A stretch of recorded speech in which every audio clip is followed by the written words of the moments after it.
Lucas had always been fascinated by the unknown, the eerie corners of the world that others dared not tread. His YouTube channel, Seeker Adventures, had gained a modest following of thrill seekers and urban exploration enthusiasts. But tonight, he sought to explore a place that had long been the subject of whispers and ghost stories: the abandoned St. Mark's Asylum. St. Mark's Asylum had been closed for over 50 years. It was notorious for the tales of horrific treatments and tragic deaths that had supposedly taken place within its walls. Many locals believed it to be haunted, and few dared to venture near it after sunset. Naturally, Lucas saw it as the perfect challenge. He arrived just as the last rays of the sun disappeared behind the horizon, casting the asylum in a foreboding silhouette. The building was a hulking mass of decaying brick and shattered windows, with vines snaking up its walls as if trying to reclaim it. Lucas felt a chill run down his spine, but he pushed it aside. He had explored countless abandoned places before. This was just another adventure. With his camera and flashlight in hand, Lucas climbed over the rusted iron gate and approached the main entrance. The heavy wooden doors were slightly ajar, creaking ominously as he pushed them open. The air inside was thick with dust and the smell of mold, and the temperature seemed to drop several degrees. Lucas shivered involuntarily. "All right, guys," he whispered into the camera. "We're inside. Let's see what we can find."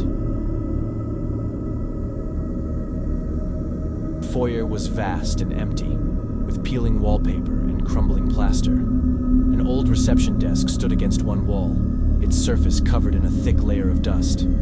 Lucas scanned the room with his flashlight, the beam catching glimpses of broken furniture and scattered debris. As he ventured deeper into the asylum, the atmosphere grew heavier. The long, dark hallways seemed to stretch endlessly, each one leading to more shadows and more silence.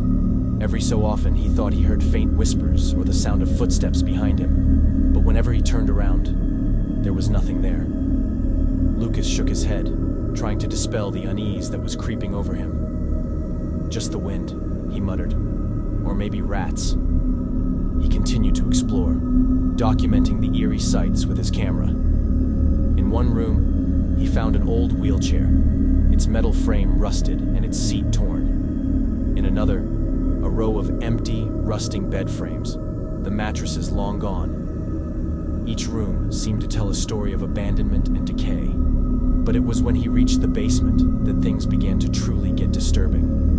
The basement door was heavy and reinforced, and it took all of Lucas's strength to pry it open. A damp, musty smell wafted out, making him gag. He descended the creaking wooden steps cautiously, his flashlight casting long, flickering shadows on the walls. The basement was a maze of narrow corridors and small, cramped rooms. The walls were lined with rusted pipes and old electrical wiring, and the floor was slick with water and mold.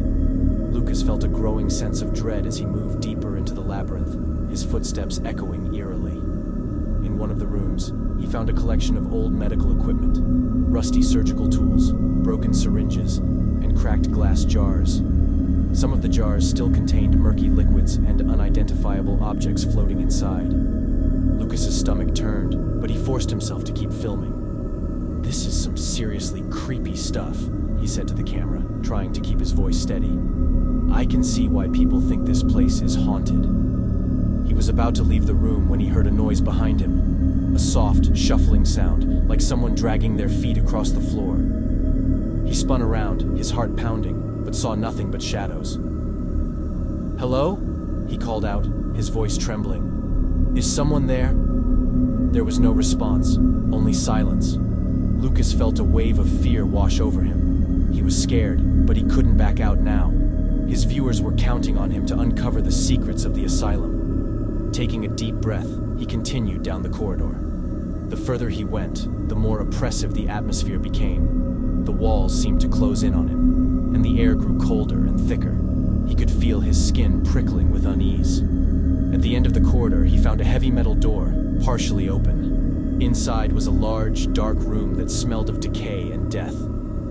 Lucas hesitated, every instinct telling him to turn back.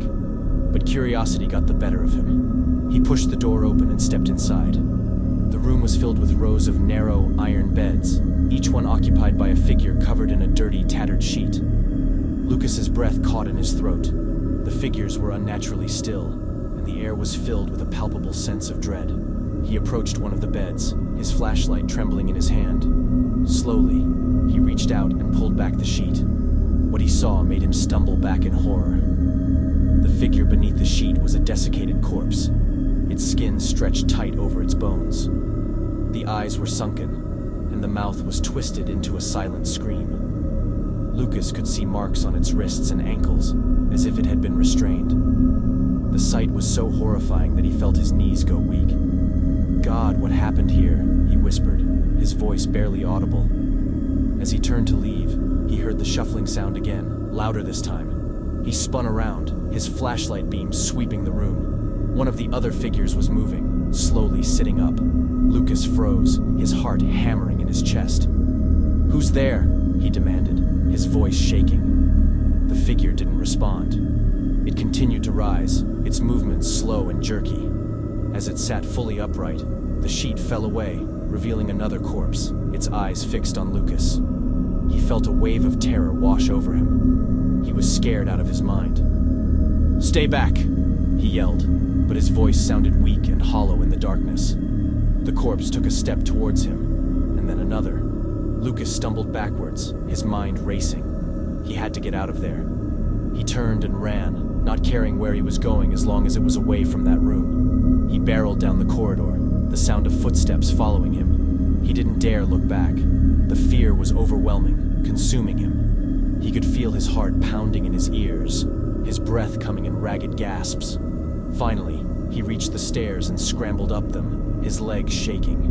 He burst through the basement door and slammed it shut behind him, leaning against it as he tried to catch his breath. But the silence was even more unnerving. He knew he couldn't stay there.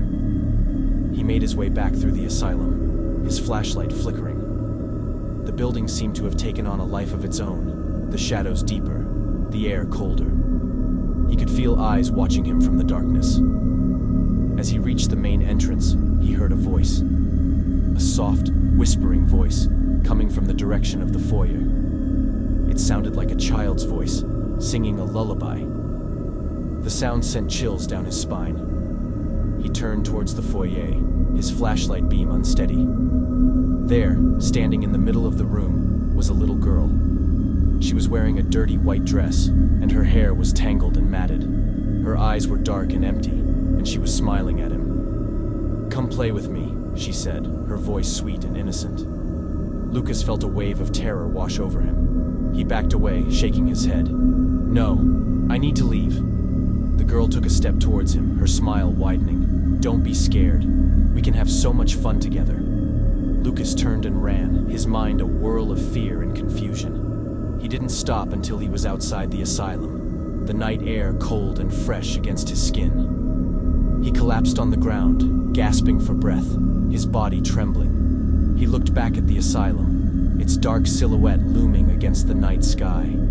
He could still hear the girl's voice in his head, her words echoing in his mind. He knew he would never forget what he had seen, what he had experienced. The asylum had scarred him in a way he couldn't describe.